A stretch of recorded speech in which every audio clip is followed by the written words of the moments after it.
This is a true story, a confession of the man I used to be and the ghost I've become.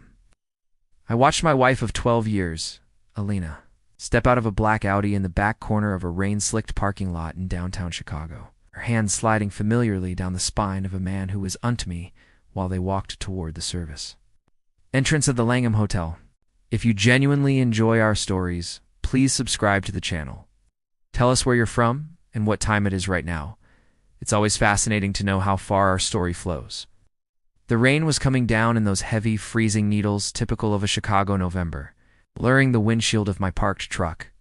I sat there, the engine killed, the silence of the cabin amplified by the rhythmic thrum of water on the roof. My hands were gripped so tightly around the steering wheel that my knuckles were white, matching the color of the bone-deep cold settling in my chest. 12 years. We had built a life on the north side, a beautiful brownstone in Lincoln Park. A dog, a shared bank account, and 1,000 promises whispered in the dark. I was a structural engineer. I built things to last, to withstand pressure, to endure the elements. I thought our marriage was the sturdiest structure I'd ever designed. I was wrong. I had built my life on shifting sand, and the tide had just come in. The man was Julian. He was my business partner, the charismatic face of our firm while I did the heavy lifting and the blueprints. He was the godfather to my niece. He had sat at our Thanksgiving table 3 weeks ago, complimenting Elena's cooking while he probably pictured her in that hotel room. The betrayal wasn't a single stab in the back. It was 1,000 micro-tears, a slow-motion dismantling of my reality. It started 6 months ago with the late nights at the office. Elena, an interior designer for high-end corporate firms, claimed the holiday rush was burying her. She became distant, her phone always face down on the nightstand, her laughter sounding like a rehearsed script. When I tried to touch her, she'd pull away, citing a headache or the stress of a deadline. I felt like a ghost in my own hallways. I'd walk past her in the kitchen, and she wouldn't even look up from her screen, her thumbs flying across the glass, a faint, secret smile playing on her lips that was never meant for me.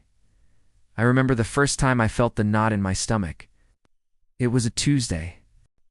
She came home smelling of expensive scotch and a woodsy cologne that I didn't own.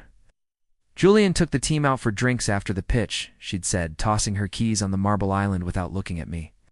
You didn't answer my texts, I replied, my voice steady, despite the hammering in my heart. Phone died, Mark. Don't be so suffocating. Suffocating, yeah? That was the word she used to build the wall. Yeah. Every time I questioned a discrepancy, a missing hour, credit card charge at a boutique she never frequented was suffocating or insecure. She was a master of the flip. 8. She'd turned my valid concerns into a character flaw of mine, making me feel like a jealous lunatic for noticing that my wife was slipping through my fingers. The slow discovery was a descent into hell. I didn't want to find it.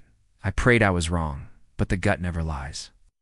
I waited until she was in the shower one morning and grabbed her iPad. She hadn't changed the passcode on that yet an oversight of the arrogant. I found the hidden folder in her photo app. It wasn't just photos. It was a diary of my destruction. Videos of them in our guest bed while I was away on a site visit in Dallas. Texts detailing how boring and predictable I was. Julian's replies were worse, smug. Derogatory comments about how I was too buried in my math to notice he was taking everything I valued. He's a drone, L. One text read. He calculates loads for a living, but he can't even calculate that his wife is screaming my name. I felt a physical sickness, a heat that started in my gut and radiated outward until my skin felt too tight. I didn't scream, I didn't break the iPad, put it back exactly where I found it. That was the moment, Mark. The loyal husband died.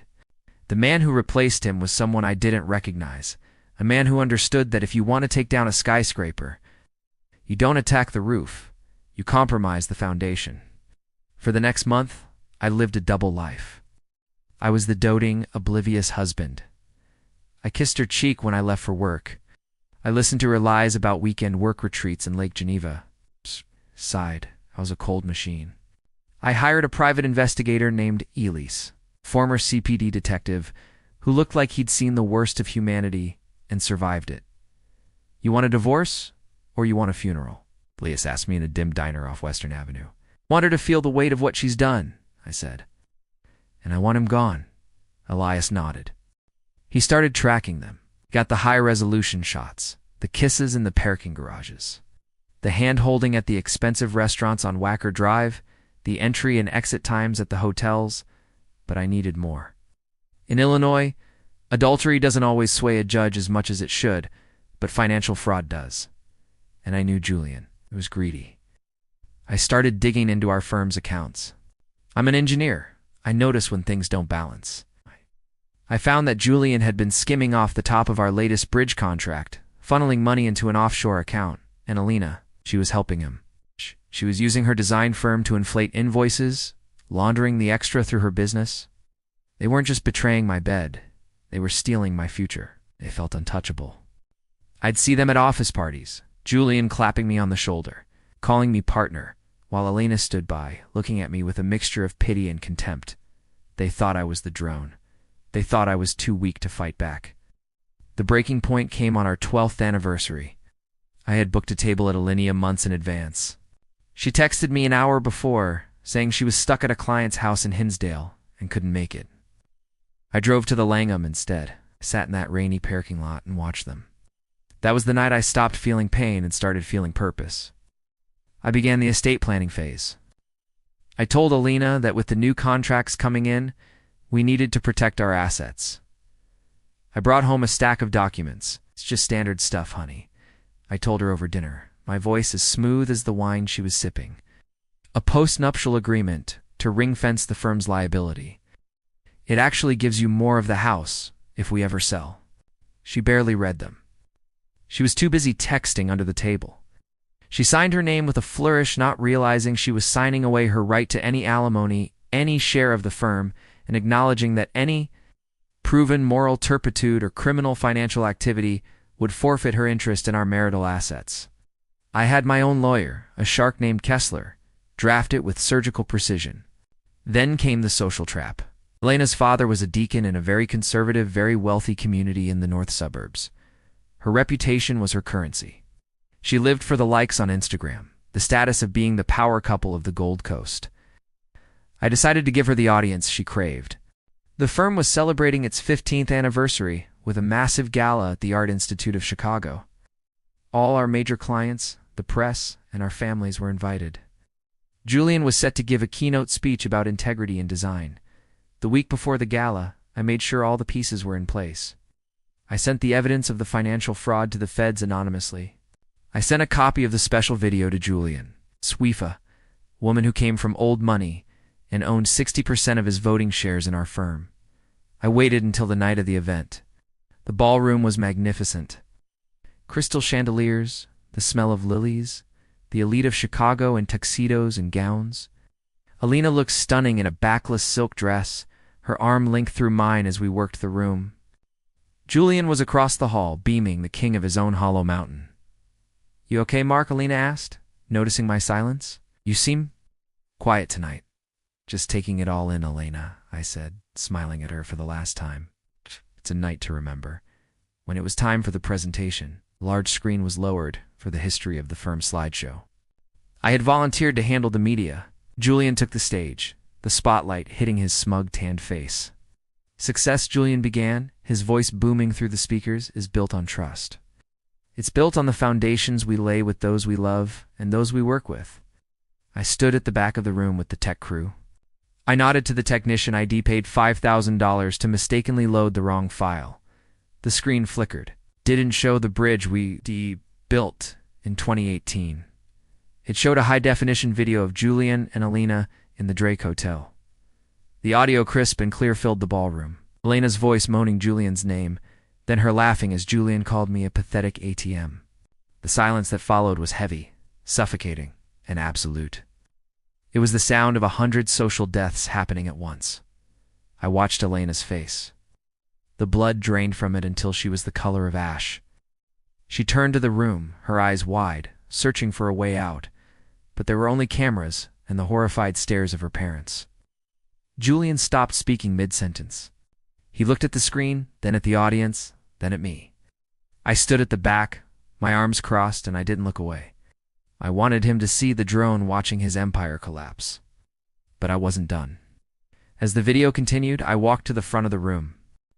Two men in dark suits, FBI agent's ID, tipped off with the financial records, stepped from the shadows toward Julian. "Julian Vane?"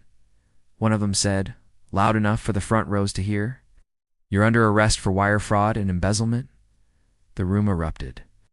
Julian was led away in handcuffs, his integrity speech still lying on the podium. Alina tried to run toward the exit, but her mother, a woman of fierce and rigid pride, stepped in her way and slapped her so hard the sound echoed off the marble walls. "Don't you dare come home," her father said, his voice trembling with a lethal quietness. I met her at the door. She grabbed my arm, her nails digging into my sleeve. "Mark, please," she sobbed. The arrogant mask shattered into a million pieces. "It was a mistake. He manipulated me. We can fix this. Think of our home, our life." "Did think of it," I said, leaning in so only she could hear. "That's why I had you sign those papers last month. The house is mine. No, the accounts are frozen. And the feds have the records of your design firm's invoices. You're not just a cheater, Alina. You're a liability." I pulled my arm away. I watched her look around the room. The people who had envied her now looked at her with disgust. She had no money, no home, no reputation, and no Julian. She was a ghost in a silk dress. The aftermath was a slow, satisfying burn. Julian took a plea deal for 8 years in federal prison. His wife divorced him and stripped him of every cent of her family's money. He ended up in a medium security facility in southern Illinois, a far cry from the penthouses of Wacker Drive. Alina tried to fight the post-nup, but Kessler was a shark for a reason. She ended up in a cramped studio apartment in a rough part of the city, working a retail job just to cover her legal fees. Her friends vanished. Her family never spoke to her again. I heard she spent her nights calling my phone from blocked numbers, leaving voicemails of her crying, begging for one more chance, saying she still loved me. I never listened to them. I deleted them as they came in, one by one. I sold the brownstone. I couldn't stand the smell of her perfume that seemed to linger in the floorboards. I moved to a small place by the lake, far from the noise of the city.